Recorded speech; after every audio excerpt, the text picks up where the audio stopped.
Greetings and salutations, Morgan here with Seahawks Palaver, talking more about NFL Draft Day 3 as it pertains to our favorite team, the Seattle Seahawks.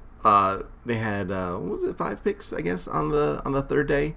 1 in round 4, 2 in round 5s, none in round 6, and 2 in round 7. But they did acquit themselves fairly well, I think. Let's start out with pick 4, Kobe Bryant, cornerback out of Cincinnati. Now, they did pass on my Damari Mathis, who I was a big fan of. They did pass on Jalen Armour-Davis, who I was also a big fan of, to take Kobe Bryant as the 4th pick in the 4th round. But he did win the Jim Thorpe Award, so it's not like he's not a good player or anything. He had a lineup opposite Sauce Gardner, so he saw a lot of targets come his way, and he acquitted himself fairly well given the circumstances. So this is going to be a good pick, I think. Is he going to wear number 7 like he did in college? Is he going to wear number 8 like his namesake in the pros? Who knows? But Kobe Bryant was our pick in round 4. And that's good. It's a good, solid addition to the defensive backfield as far as I'm concerned.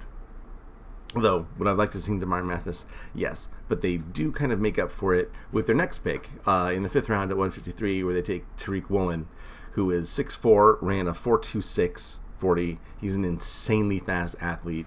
A very unique physical specimen, right? So in the Damari Mathis mold, although Damari Mathis can actually play cornerback, where Tyreke Woolen is just kind of like a fast, tall guy running down the field trying to get in the way, right? He doesn't really know anything about footwork or technique, or he's got a lot of work to do. But I think that he's landed in a perfect spot which to do that, because if anyone can build him up, from a secondary ability to play secondary standpoint, it's the Seahawks. Pete Carroll, he's been his calling card for a long time now, getting lower ranked, more lowly regarded cornerbacks and turning them into something special. So hopefully he can build up Tyreke Woolen from the ground up, and we'll see what happens. Maybe not this year, maybe he's better next year. I don't know. It remains to be seen. He was picked one spot before Richard Sherman was when we drafted Sherman. Not to say that he's going to be Richard Sherman, but he started out as a wideout too, just like Sherman did. They forced him to change to cornerback because his hands were of stone. So I don't necessarily think that he's going to be a big-time interceptor once he gets his cornerback game going, but the clay is there. 6'4", 4.26. You can't teach that stuff. So if they can give him any kind of cornerback technique, he could be special a bit down the road. Then a little bit later, they took Tyreke Smith out of Ohio State. Seahawks love their 4-year starters that went to big schools, and Tyreke Smith is that, highly recruited out of high school. He's going to be the next big thing, and was not, but he did perform adequately, as part of the team on Ohio State. He just produced day in and day out. Nothing fancy, nothing outlandish.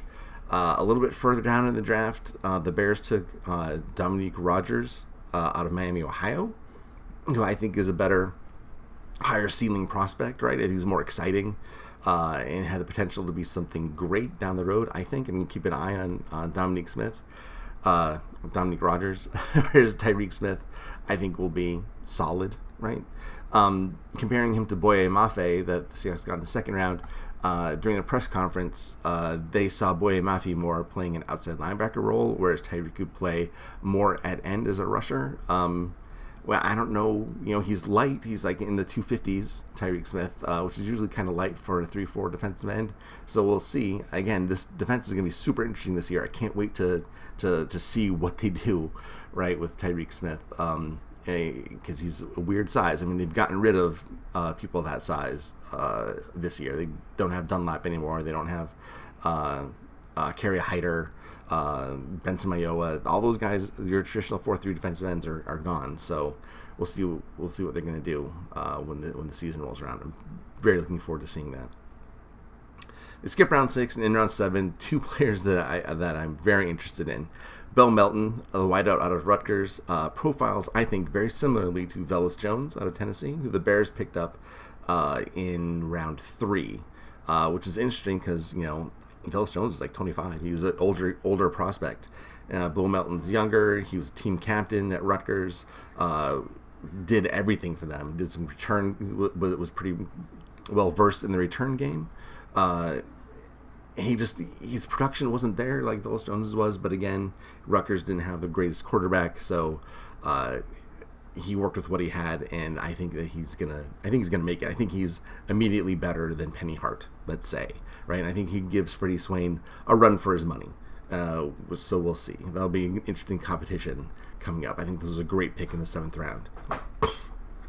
Finishing up the draft, they got Tyreke Young, who we talked about here before. I noted that he had a meeting with the Seahawks. His profile was similar to David Moore in that they identified him early on as a prospect from a small school. They followed up on him. They kept in touch with him, and then pulled the trigger in the 7th round. So they wouldn't have to fight anyone off, as an undrafted free agent. So I think this is good. He's out of Lenore Ryan. People say that he's the closest thing to Deebo Samuel in the draft. I think that might be going a little bit too far. Maybe he's more Laviska Shenault, but he did take a lot behind the line of scrimmage and ran the ball, as well as the ability to get deep. So he does have some Deebo in him. I think that's giving him a little bit too much credit right away. But the potential is there, the potential is there. Let's see if we can nurture him along and see if we make something out of this young man. I'm excited to see what he has to offer. Now, we also did have some free agents come into play. We have a lot more than these three, but these are the three I wanted to highlight right now. Joshua Anujiyogo, Shimari Skillmore, and Bubba Bolden. Bubba Bolden was someone that I had my eye on throughout the draft process because he has complete safety out of Miami. Complete disregard for his personal safety, right? He flies over the field like a maniac, right? Definitely plays with like his hair's on fire. He is, like I said, he doesn't care who you are, how big you are, how fast you're going. He will get in front and he will tackle you.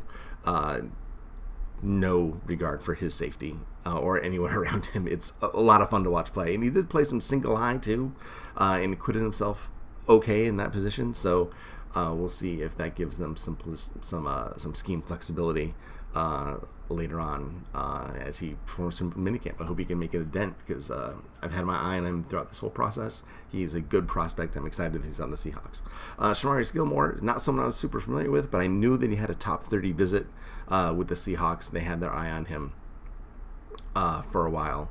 And he looks like a really good, solid guard prospect. He has the strength for it. You see the strength in his legs. Looks like he's a powerful anchor. He put up 36 reps, so he's a strong guy. I think he's got a chance on our team. Our offensive line is going through a serious makeover right now, and I'm interested to see what he has to offer because I think he's a pretty good prospect as well. Finally, we have Joshua Anujiyogo from Framingham State. Right, so Framingham State is in Massachusetts. Say you're in Connecticut, right, and you're driving up to Boston to visit your parents. Well, there's a little exit off 95 to go to Framingham. The Danforth Art School is there, right, and just south of the well-known Danforth Art School is Framingham State University. It's there. It exists. They have a football team. The art school, which is much well-known, does not have a football team, so we won't have to talk about that today. But Joshua Anujiyogo played for Framingham State and was insane there. Definitely a man amongst boys thing going on there. In fact, I have some highlight, which is just an amazing display here. Let's see if I can get that up for you. Control. Nope.